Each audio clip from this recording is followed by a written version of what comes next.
I don't know what the appropriate punishment is. However, right wingers only know how to call leftist issues pedo or rapist, essentially waiting for something to happen. No matter what happens now, Andrew will have that label with material evidence of headlines at the very least to back up the claims. That's a very vocal crowd that will follow him around forever. Yeah, exactly. I'm a fucking idiot. Can you explain how material restitution helps? I mean, it helps. Therapy bills are one way to do it. I need to find clips of you explaining why you believe in rehabilitation. Okay. Law tip, public defender here. The American understanding of justice hinges on the assumption that the only way to prevent harm is through punishment and violence. I think a pretty fundamental leftist tenet is/should be that there is another way to approach justice that's not just a different kind of violence. Accountability and apology is step one. Step two is to do better. There's no one-size-fits-all formula. Yeah, but when I bring this up, in every sort of circumstance, people fucking go absolutely crazy. He fucked up and his apology is not good enough. You can't get upset for people not thinking he did enough. I never did that. Did I do that? Was there any point where I said that? What? I understand why people are upset with his apology. No, I understand why people are upset and don't think that it was good. I do. I get it. I've mentioned as to why. I'm a mobile chatter, move on. What? That's not a good enough excuse. Still think decent is the best word? I mean, all things considered, yes. Because like I said, the first step towards rehabilitation starts with acknowledgement.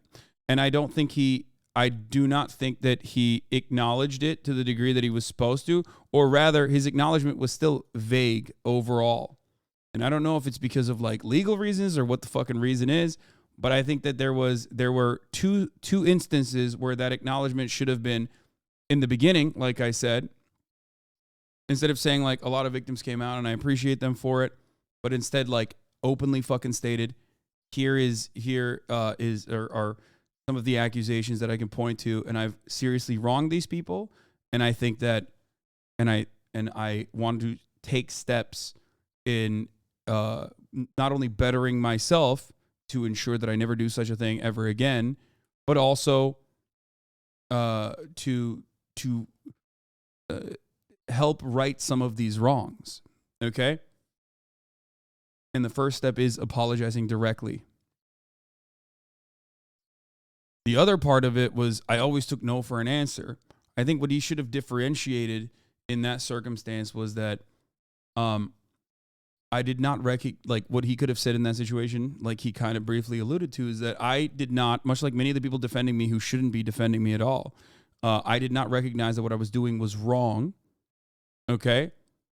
And it caused a lot of trauma and a lot of harm, and I should have been better, and I should have taken no for an answer in instances where I did not.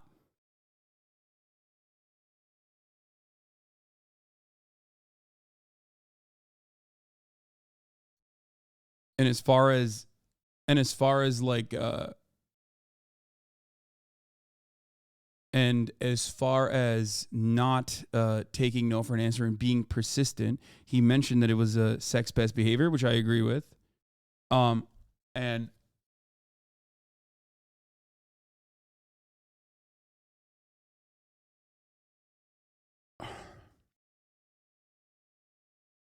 he should have clarified it further.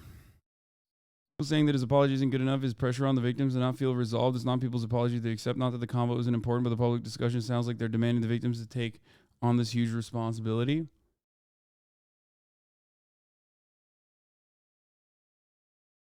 And as far as him like taking steps to better himself, that is that makes sense only after you give a full recognition of the harm you have caused and not in vague or uncertain terms. But I don't have an issue with people doing that.